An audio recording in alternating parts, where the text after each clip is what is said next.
एक बहुत बड़ा व्यापारी था।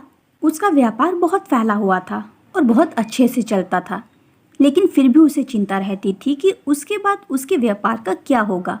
उसका बच्चा उस व्यापार को अच्छे से संभाल पाएगा या नहीं। हालांकि उसके बेटे ने उससे कई बार कहा था कि मुझे भी व्यापार करने दीजिए, मुझे व्यापार करना आ गया है, मैं सीख चुका हूँ।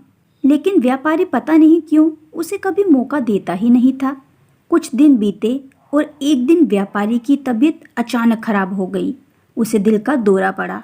उसे आईसीयू में भर्ती करवाया गया। व्यापारी का बेटा उसके दोस्त के साथ अपने पिता को मिलने आया। थोड़ी देर अपने पिता के पास बैठने के बाद बेटा और उसका दोस्त आईसीयू से बाहर आए। बाहर एक आइसक्रीम की दुकान देखकर व्यापारी का बेटा बोला, चलो आइसक्रीम खाते हैं। उसका दोस्त ये जानकर बड़ा हैरान हुआ कि बाप आईसीयू में है, बिजनेस का क्या होगा पता नहीं, और उसका दोस्त ऐसी सिचुएशन में भी इतना बेफिक्र कैसे रह सकता है। वो दोनों दुकान गए और आइसक्रीम लेकर खाने लगे। दोस्त से रहा नहीं गया तो उसने अपने दोस्त से उसके मन में क्या चल रहा था सब कुछ बताया। व्यापारी का बेटा बड़ी शांति से बोला कि दोस्त, मैं परिस्थितियों को स्वीकार करना सीख गया हूँ। मैं श्री कृष्ण का बड़ा भक्त हूँ, इसलिए उनके बताए रास्ते पर चलता हूँ। पहला रास्ता कि कर्म करो और फल के बारे में मत सोचो। दूसरा, मैं तुम्हें एक कहानी बताता हूँ जिसे सुनने के बाद तुम्हें सब समझ में आ जाएगा। रुक्मणी जी, जो कि श्री कृष्ण की पत्नी थी, उन्होंने जब अपने पहले बेटे को जन्म दिया जिसका नाम प्रद्युम्न था, जन्म के कुछ ही दिनों बाद उनका अपहरण हो गया।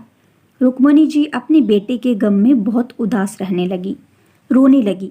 तब श्री कृष्ण जी ने उन्हें समझाया कि हमारा बेटा सकुशल है जहाँ भी है, इसलिए तुम उसकी चिंता करना छोड़ दो, खुश रहो और स्वस्थ रहो। यह उनसे खुद भगवान श्री कृष्ण ने कहा था। फिर भी रुक्मणी जी ने अपने बेटे की चिंता नहीं छोड़ी, पर आखिरकार 18 साल बाद प्रद्युम्न घर वापस लौटा। वह विवाह करके लौटा था और समस्या ये थी, उसने अपने से 20 साल बड़ी महिला से शादी की थी।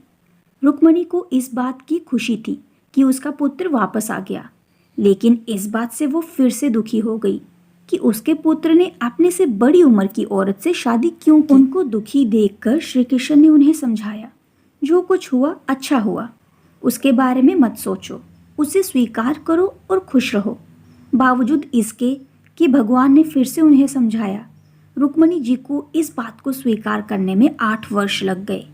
इस तरह से रुक्मणी जी ने अपने जीवन के 16 साल दुख में बिता दिए, सिर्फ इसलिए क्योंकि वह परिस्थिति को स्वीकार नहीं कर पाई। यह कहानी खत्म करने के बाद व्यापारी के बेटे ने अपने दोस्त से कहा कि मैंने परिस्थितियों को स्वीकार करना सीख लिया है, मैं अपने लक्ष्य पर ध्यान दूंगा, बिजनेस भी अच्छे से करूंगा और आगे जो होगा उसे स्वीकार करूंगा। दोस्तों, छोटी सी ये कहानी हमें बहुत ही मूल्यवान सीख देती है कि अगर हम अपने जीवन में आने वाली घटनाओं को स्वीकार नहीं करते तो हमारा जीवन बहुत कठिन, और अगर हम उन्हें स्वीकार करते हैं तो हमारा जीवन बहुत सहज हो जाता है।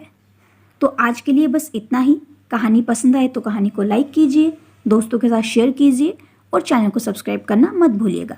मिलते हैं बहुत ही जल्द अगली कहानी के साथ, तब तक के लिए शुक्रिया।